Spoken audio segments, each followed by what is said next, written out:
আসসালামু আলাইকুম। আজকে আমরা আন্তর্জাতিক বিষয়াবলীর কোশ্চেন সমাধান করব। প্রথম কোশ্চেন, ইরানে ইসলামী বিপ্লবের নায়ক কে? Amanullah Rahmani, Ayatollah Ruhollah Khomeini, Mohammad Reza Pahlavi, Nasiruddin Hosseini. Reza Pahlavi তো হবেই না, কারণ রেজা পাহলভি হচ্ছে ইরানের শেষ রাজা ছিল, যাকে হচ্ছে পিডায়া খেদায়া বের করে দিয়েছে দেশ থেকে, কারণ এই লোকটা হচ্ছে ডিকটেটর ছিল এবং যথেষ্ট বেয়াদব একটা লোক ছিল। যাই হোক, সো এটা হবে Ayatollah Ruhullah Khomeini. So option, well, এটার কোনো অ্যান্সার নাই কেন? ওকে, আয়াতুল্লাহ রুমিনি খামেনি ঠিক আছে। 1969 সালে ইরানে হচ্ছে আয়াতুল্লাহ রুহুল্লাহ খমিনির নেতৃত্বে ইসলামী বিপ্লব সংগঠিত হয়। রিসেন্টলি এই বিষয়টা অনেক বেশি হাইলাইট হয়েছে।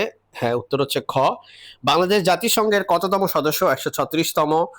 বাংলাদেশ জাতিসংঘের 136তম সদস্য, এবং বাংলাদেশ সদস্যপদ লাভ করে 17 সেপ্টেম্বর 1974 সালে। খুবই ইম্পর্টেন্ট একটা কনসেপ্ট, যেহেতু বাংলাদেশে মানে জাতিসংঘের সাথে যে কোনো টপিক আসলে ইম্পর্টেন্ট। সো বাংলাদেশ জাতিসংঘের 136তম সদস্য এবং বাংলাদেশ সদস্যপদ লাভ করে 1974 সালের 17 নভেম্বর। ওকে, সো আমরা এরপরে চলে যাই। ও আচ্ছা, এখানে একটা জিনিস মনে রাখতে হবে, বাংলাদেশ 1988 সালে সর্বপ্রথম ইরাক ইরান মিশনে অংশগ্রহণ করে। ইরাক ইরান মিশনে অংশগ্রহণ করে সর্বপ্রথম বাংলাদেশ 1988 সালে বাংলাদেশের শান্তিরক্ষীরা। আর ইউনিমগ হচ্ছে সেই মিশনের নাম ছিল, এবং ইউনিমগ উইথ এ ডাবল আই, এটা মাথায় রাখতে হবে। সিঙ্গেল আই থাকে অনেক সময় অপশনে, সেক্ষেত্রে সেটা হচ্ছে হবে না, ডাবল আই হইতে হবে। ওকে, লেটস। রয়টার্স কোন দেশভিত্তিক সংবাদ সংস্থা? As far as I no, এটা হচ্ছে যুক্তরাজ্য ভিত্তিক সংবাদ সংস্থা। কথা হচ্ছে সত্য।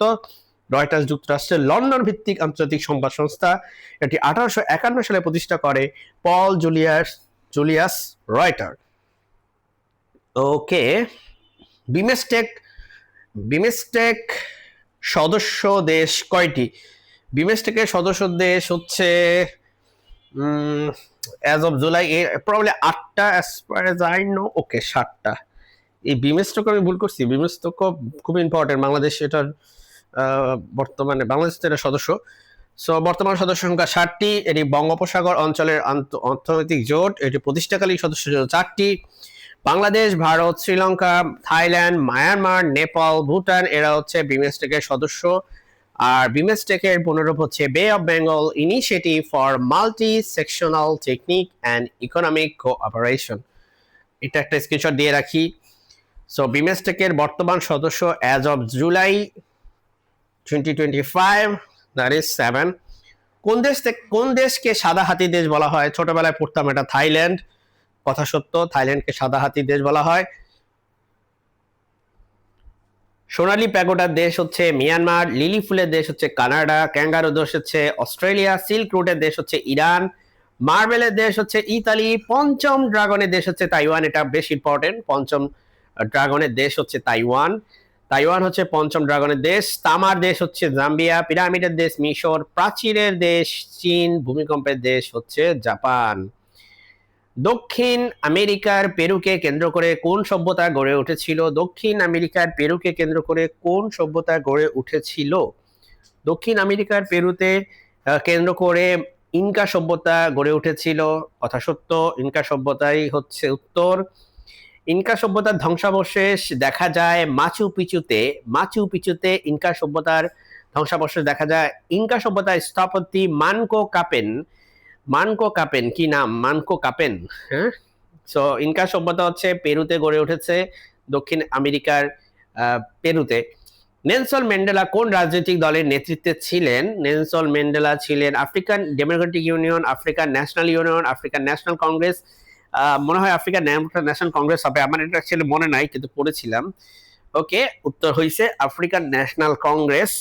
সো ইউএস এর যেই অ্যাসেম্বলি আছে, যাদের যে জাতীয় সংসদ আছে, তাদের সেটা হচ্ছে কংগ্রেস নাম। আর আফ্রিকানটা হচ্ছে আফ্রিকান কংগ্রেস, ওনার দলের নাম। Kind of interesting. কি বলতেছি আমি, কেউ বুঝছেন কিনা জানি না। তারপরে নেক্সট আমরা যাই হচ্ছে পারমাণবিক বোমা আবিষ্কার করে কে? এটা আমরা জানি, ওপেনহাইমার ভাই পারমাণবিক বোমা আবিষ্কার করেছেন, এবং উনি যুক্তরাষ্ট্রের পদার্থবিজ্ঞানী ছিলেন। হার্ভার্ড বিশ্ববিদ্যালয় থেকে স্নাতক কেমব্রিজ বিশ্ববিদ্যালয়ে গবেষণা করেন, গটিংজেন বিশ্ববিদ্যালয় থেকে ডক্টরেট অর্জন করেন। ম্যানহাটন প্রকল্প মার্কিন সরকারের গবেষণা প্রকল্প যা প্রথম পারমাণবিক বোমা তৈরি করেছিল। এটা আপনারা মনে রাখবেন, প্রথম পারমাণবিক বোমা তৈরি করার যেই গবেষণা, একটা গোপন মিশন, সেটা হচ্ছে ম্যানহাটন প্রকল্প বলতো। ম্যানহাটন প্রকল্পের বিজ্ঞানীরা দক্ষিণ নিউ মেক্সিকোতে অ্যালামোগোর কাছে একটি পরীক্ষায় প্রথম পারমাণবিক বোমার বিস্ফোরণ ঘটান। পেনিসিলিন আবিষ্কার করেন কে? Alexander Fleming. ফিডেল কাস্ট্রো কোন দেশে জন্মগ্রহণ করেন? ফিডেল কাস্ট্রো যেহেতু কিউবার নেতা ছিলেন, সো কিউবাই হওয়া উচিত উত্তর ঠিক আছে, কিউবার নেতা। কিন্তু চে গুয়েভারা, সে হচ্ছে কিউবায়, সে বিপ্লবী ছিল, কিন্তু সে জন্মগ্রহণ করছে Argentina, as far age I remember.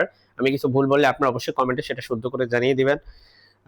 আমি চেষ্টা করি যাতে ভুল না বলতে, আমি বাড়তি যেটা আমি জানি না সেটা না বলার চেষ্টা করি। কোন যুদ্ধের সাথে ফ্লোরেন্স নাইটিঙ্গেল জড়িত ছিলেন? ফ্লোরেন্স নাইটিঙ্গেল জড়িত ছিলেন ক্রিমিয়ার যুদ্ধের সাথে। উত্তর হচ্ছে ঠিক আছে। 1820 সালে ইতালিতে জন্মগ্রহণ করেন একজন স্বেচ্ছাসেবক নার্স হিসেবে। তাকে ক্রিমিয়া যুদ্ধের সময় তুরস্কের সামরিক বাহিনীতে নার্সিং এর দায়িত্ব দেওয়া হয়। ফ্লোরেন্স নাইটিঙ্গেল নামটি ক্রিমিয়া যুদ্ধের সাথে জড়িত। ক্রিমিয়া যুদ্ধে আহতদের সেবা করে Florence nightingale lady of the lady with the lamp, এটা মনে রাখবেন তার একটা title, lady with the lamp, মানে বাতি হাতে মহিলা।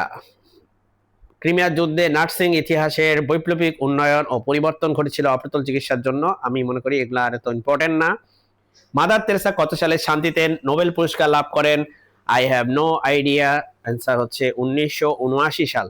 ইন্টারেস্টিং ফ্যাক্ট হচ্ছে 1979 সালে হচ্ছে ইরানের ইসলামী বিপ্লব হয়েছে এবং মাদার তেরেসা হচ্ছে এই সালে নোবেল পুরস্কার লাভ করছে।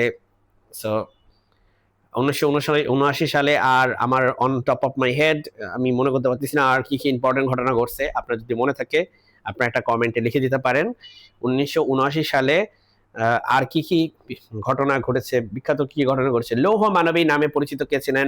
সেটা হচ্ছে মার্গারেট থ্যাচার, যিনি ছিলেন ইংল্যান্ডের প্রধানমন্ত্রী, ঠিক আছে, ব্রিটিশ প্রধানমন্ত্রী। So yes, that is correct.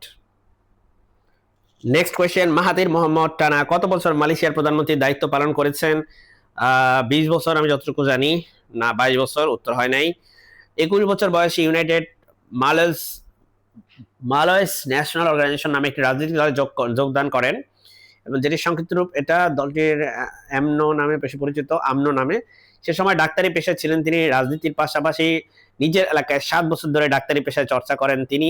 1964 সালে তিনি পার্লামেন্ট সদস্য হন। 1969 সালে তার আসন হারান এবং তাকে দল থেকে বরখাস্ত করা হয়। মাহাথির মোহাম্মদ 1981 থেকে 2003 সাল পর্যন্ত টানা 22 বছর মালয়েশিয়ার প্রধানমন্ত্রীর দায়িত্ব পালন করেন। 1980 সালে মালয়েশিয়ার ব্যাপক অর্থনৈতিক উন্নয়ন ও রূপায়ণের জন্য তাকে কৃতিত্ব দেওয়া হয়। পরবর্তী দীর্ঘ বিরতির পর তিনি 2018 সালে পুনরায় নির্বাচনে অংশ নিয়ে প্রধানমন্ত্রী নির্বাচিত হন।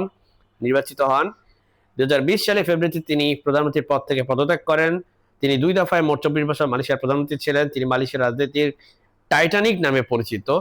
ইন্টারেস্টিং বিষয়, আমি আসলে ওনার ঘটনাটা আগেও শুনছি ছোটবেলায়, বাট আমি ডিটেলসে ওনারটা জানি না যে কেন, মানে বা কি কারণে উনি এত দীর্ঘ সময় থাকতে পারেন, কনস্টিটিউশন কিভাবে ওনাকে অ্যালাউ করছে, আই ডোন্ট নো। আপনারা কেউ জানলে কমেন্ট করতে পারেন। আসসালামু আলাইকুম, ভিডিওটা আমরা এখানেই শেষ করছি।